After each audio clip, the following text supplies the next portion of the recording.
Oi, me chamo Catarina Lorenzo, tenho 17 anos, sou de Salvador, da Bahia, do Brasil. Eu sou ativista global pelo clima e sou surfista profissional. E minha família, ela sempre me ensinou a importância de cuidar da natureza, porque cuidar da natureza é cuidar de nós mesmos. E eles fizeram questão que eu criasse uma conexão com a natureza ao longo da minha vida. Eu surfo desde os 2 anos de idade e meus pais sempre me incentivaram a realmente estar em contato com a natureza.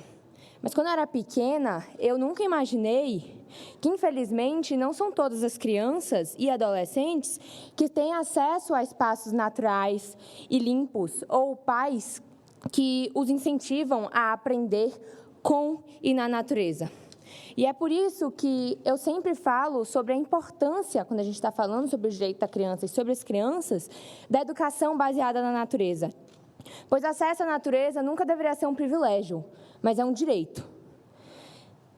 E não sei se vocês sabem, mas crianças que crescem na natureza têm 55% menos chance de desenvolverem transtornos mentais no futuro, por exemplo. E nós, crianças e adolescentes, dentro da Convenção, temos um direito a um ambiente limpo, saudável e sustentável. Esse é o nosso direito. Mas, infelizmente, quando eu observo, por exemplo, na minha cidade, em Salvador, a realidade, eu vejo que mais e mais a gente tem esses ambientes sendo destruídos. Os rios que meu avô e até meus pais falavam, eu tomava banho, eu pescava nesse rio, hoje em dia estão canalizados, a gente não consegue acessar. Esses rios também estão poluídos por conta do esgoto, porque comportas são abertas, e eu, como surfista, por exemplo, não posso surfar, não posso ir para o mar, porque senão eu vou ficar doente. A gente vê, na Bahia, por exemplo, só esse ano, no sul, tivemos 3 enchentes em menos de um ano, enchentes que normalmente ocorrem a cada 10 anos. E no meu estado, ainda no sul da Bahia, a gente vê a destruição de áreas quilombolas de importância cultural, como, por exemplo, o Morro da Pedra de Oxóssi, em Maraú. A gente vê o aterramento de lagoas, a destruição de florestas. E isso também é uma violação do direito da criança. A gente tem que entender que quando a gente destrói a natureza, a gente também está violando o direito das crianças.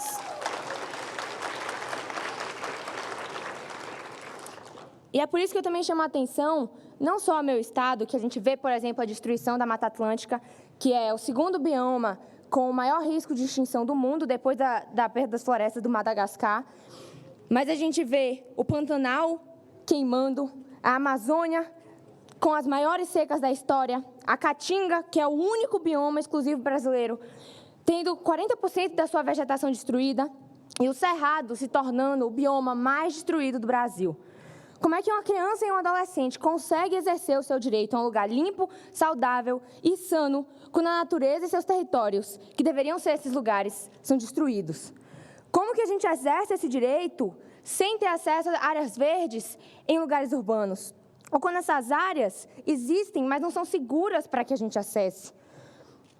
Como que esse direito pode ser exercitado quando crianças de povos tradicionais e comunidades mais vulneráveis observam seus territórios, seus lares sendo destruídos? A crise climática também é uma crise do direito da criança e do adolescente. E as crianças são mais vulneráveis à crise climática. Não sei se vocês sabem, mas algo que a gente vem sofrendo muito são com ondas de calor. Uma criança abaixo de 5 anos, ela não consegue suar. Então, se ela passa por uma onda de calor, ela morre.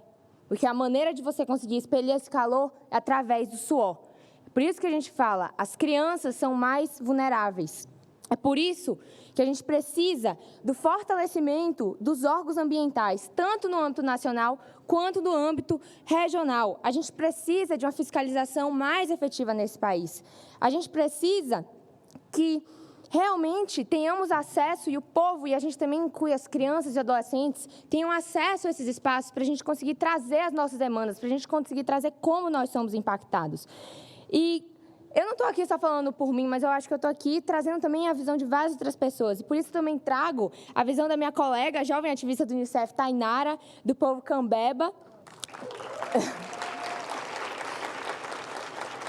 que falou da importância de crianças e adolescentes que sofrem a crise dentro de territórios e comunidades indígenas e tradicionais precisam estar presentes nos espaços que as decisões são tomadas não só sobre eles, mas afetando eles. A gente também tem o nosso colega ativista, o Eric, do Rio de Janeiro,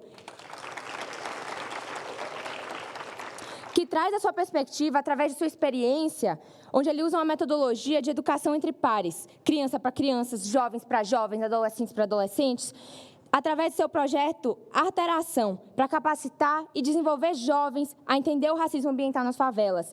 E ele traz o importante de ter o apoio e o financiamento de projetos como esse. E não só ver pessoas como ele como os mais vulneráveis, mas também como agentes de mudança. E, por fim, a gente também tem a Duda, que também é uma jovem ativista do Unicef, que vem do interior de Pernambuco, de Bonito, e ela pede por uma democratização do acesso à informação e uma comunicação mais simples e acessível, principalmente quando a gente fala das regiões interioranas, como no semiárido e no Nordeste brasileiro. Para as crianças, adolescentes e jovens, a gente precisa de uma descentralização disso dentro das regiões metropolitanas. E a gente tem que lembrar que Duda, infelizmente, é uma exceção, mas ela nunca deveria ser. A gente precisa de mais Dudas nesse mundo. E aí, por isso, nós queremos que realmente a gente, como crianças e adolescentes, tenhamos uma participação ativa nas decisões sendo tomadas sobre nós. O artigo 12 da Convenção do Direito da Criança, que, aliás, completou 35 anos no dia 20 de novembro, nos dá o direito de nos expressarmos e de estarmos presentes nesses espaços de tomada de decisão. E eu acho importante lembrar que nós, crianças, a gente pede por isso, porque quando a gente tiver a chance de estar no lugar de poder que as gerações passadas e os adultos estão hoje, infelizmente, a gente não vai ter a chance de tomar ações tão efetivas contra, por exemplo, as mudanças climáticas, quanto hoje. E aí, eu quero falar também que eu não estou aqui sozinha. Trouxe o ponto de vista de outros jovens, mas eu estou aqui também junto com outras 30 crianças, adolescentes e jovens de todo o Brasil, e a gente se encontrou aqui em Brasília para construir um manifesto. E neles nós teremos muito mais pontos e demandas para vocês, e será lido por duas jovens crianças, na verdade, com vozes muito potentes. Por fim, vou finalizar agora, gente. Quando a gente fala da crise climática, eu ouço muito a ideia de que a crise climática é um problema do futuro. Eu acho importante a gente apontar que já é um problema do presente. E isso também é uma realidade quando a gente fala sobre as crianças e adolescentes. Nós representamos o futuro, sim, mas a gente também é uma realidade, uma representação do presente. E se decisões estão sendo tomadas sobre este presente e este futuro, que somos nós, então nós temos que ter uma voz nesse processo. E eu me sinto muito honrada e grata de poder trilhar esse caminho como uma jovem ativista do Unicef, por mim e por todas as crianças e adolescentes do Brasil. Obrigada.